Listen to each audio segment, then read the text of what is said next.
can we take from all of this? Well, in the scientific community, some of the consensus is that human lifespan is limited to 120 years.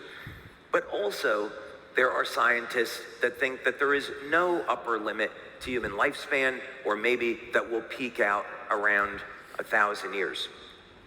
There's species on this planet that defy normal aging, so we can use this information and we can use these species as a biological model for applying what we learn over to human beings. There's evidence that the ages in the Bible are true and factual. There's scientific evidence that it's possible to reverse the age of human cells. So, up next, we're going to talk about Lifewave and lifespan, but first, let's go to this video.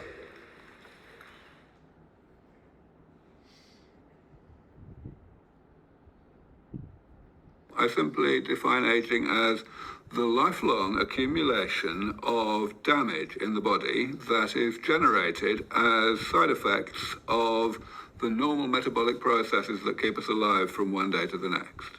The analogy with a car or an aeroplane or any other man-made machine is absolutely valid. They do damage to themselves in the course of their normal operation, and they're only set up to tolerate a certain amount of that damage. But, as you say, by sufficiently comprehensive preventative maintenance, we can keep a car going as long as we like, irrespective of how long it was designed to last. People cling to this completely fallacious idea that there is some kind of biologically meaningful difference between the diseases of aging on one side and aging itself on the other side.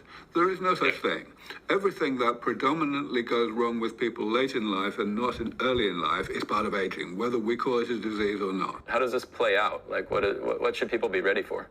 It's a very, very important question. And I believe that actually the next few years, the next 3 to 5 years, are going to be the critical ones, because that's the period during which this already increasing, burgeoning understanding of the imminence of these technologies is going to really take off and become general. Most people will realize that these therapies are probably coming soon, probably in time for them. And that's the point when they're going to make changes to their lives as a result of expecting to live a lot longer than they previously expected to live.